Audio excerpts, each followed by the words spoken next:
Hello, fellow movie, TV, and entertainment fans.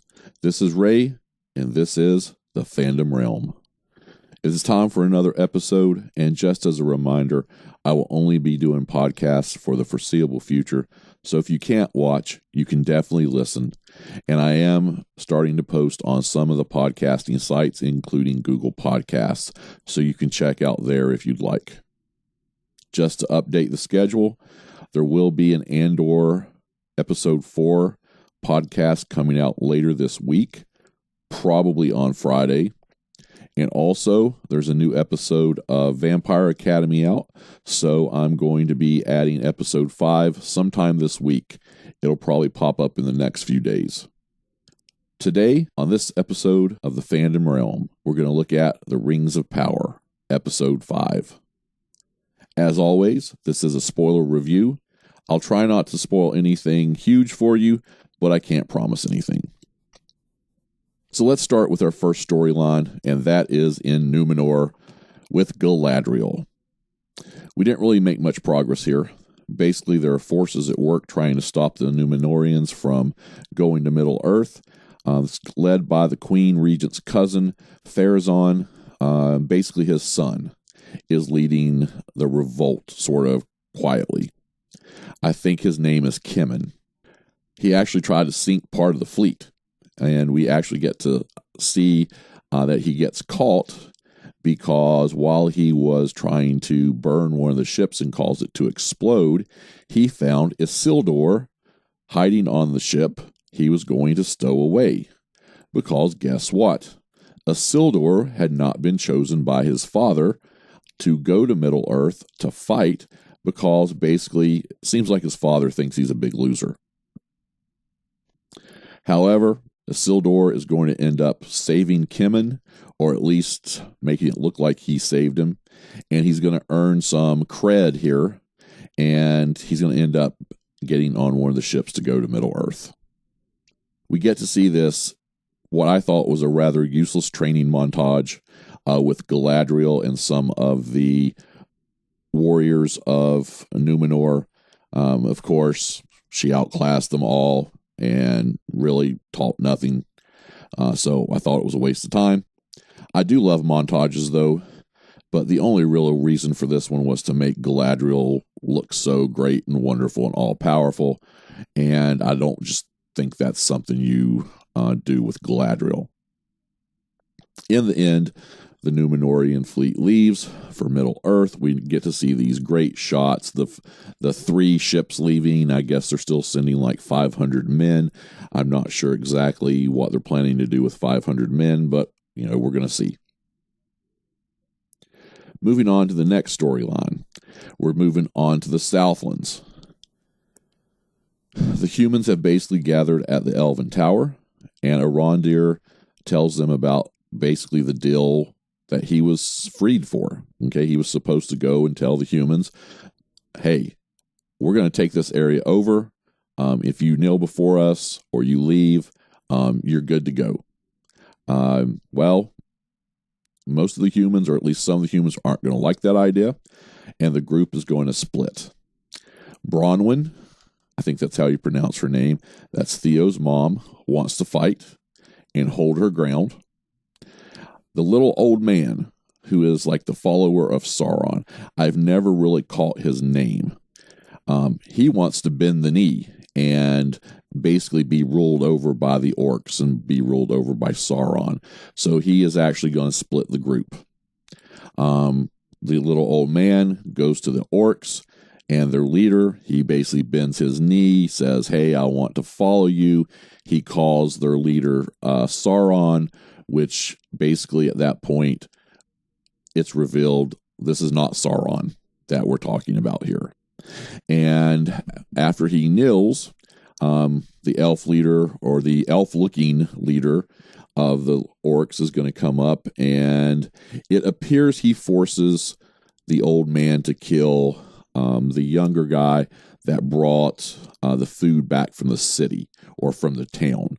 He went with Theo to the town, and then he pushed the cart back. I've never caught his name as well.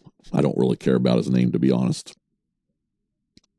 Theo's mom is eventually going to have second thoughts. But in the end, they're going to decide to fight.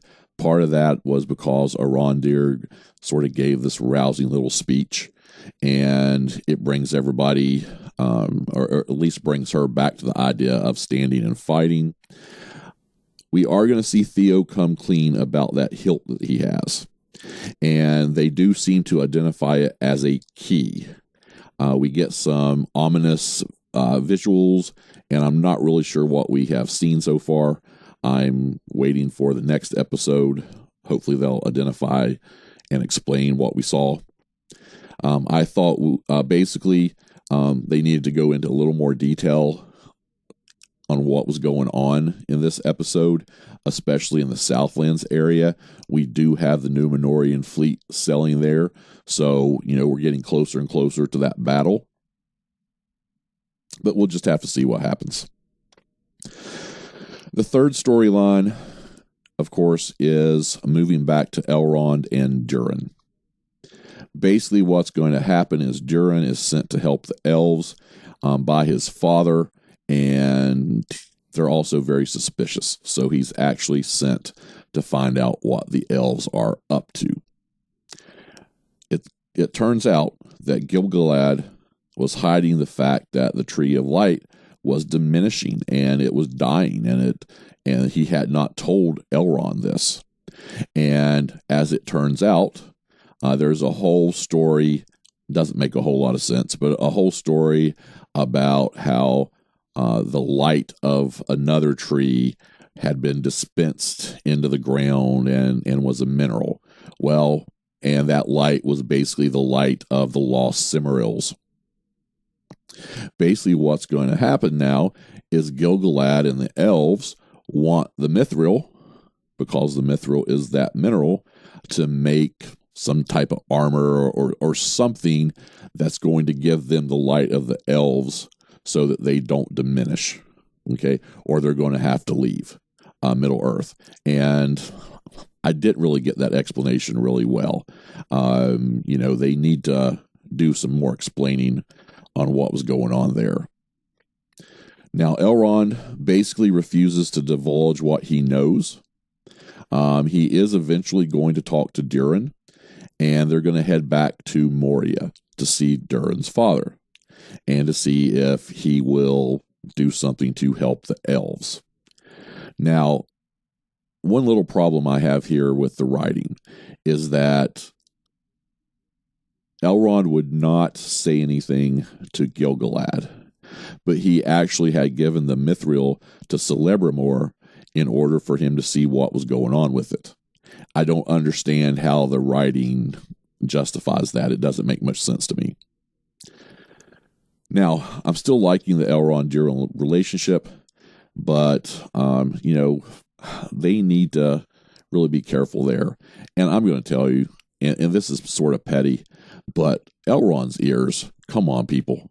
You're spending millions and millions of dollars an episode.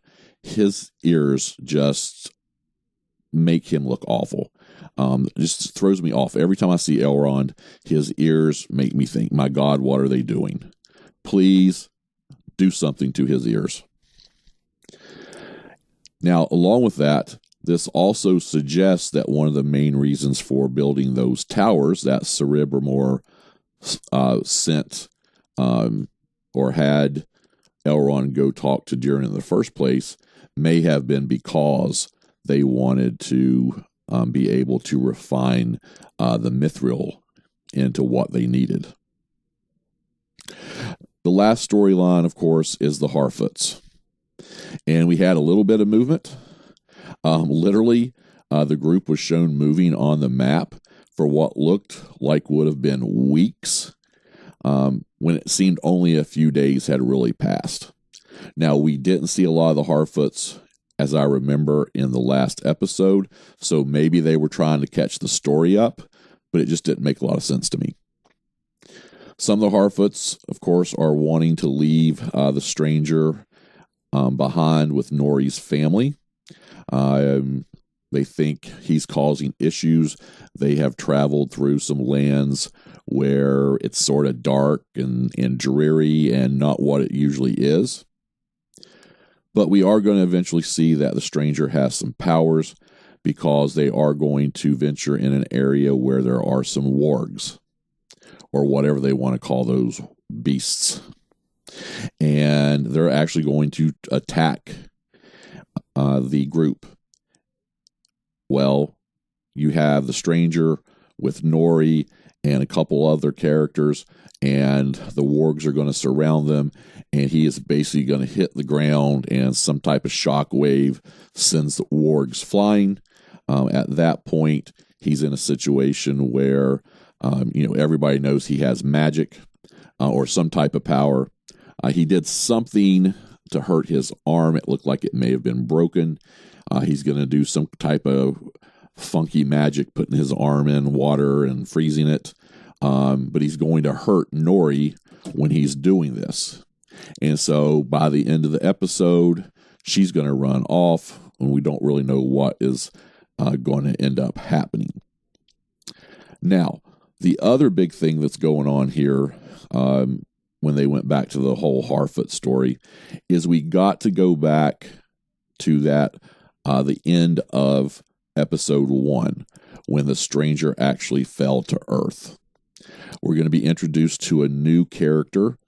She is listed as the Dweller on IMDb, and she's examining and looking at the interior of that fiery circle where the stranger was when he fell to Earth. And boy, when they panned out, she was given a really evil look. She was also there with 2 others. They look like they have an elven background. And I'm going to just be totally honest here, and it's a little embarrassing, but when I saw this part in the trailers, I honestly thought this character was a male, but it is apparently a woman, and I thought it was going to be Sauron, but now, it's not going to be Sauron. So I guess we're going to have to wait and see what happens. I'm not sure we have been introduced to Sauron yet. And so, we're going to see what happens this week on the next episode. Now, having talked about all of this today, I'm going to go ahead and bring this discussion to an end and come up with a rating for episode 5 of Rings of Power. And I just feel like we took a step backwards here. There were some things that just did not make sense to me. It was actually a little bit on the boring side. And you already know some of my other issues, especially with Galadriel. And when I look at the series so far, episode 1 I thought was okay.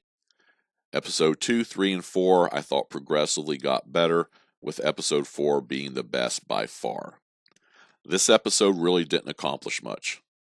So I'm not really seeing where we're going, and because it was a little boring, I'm going to give this episode a low C-. Now, that brings our 6th episode of the Fandom Realm to an end. So do me a huge favor and subscribe to the channel, like this video, and leave some comments. And we'll see you next time on the Fandom Realm.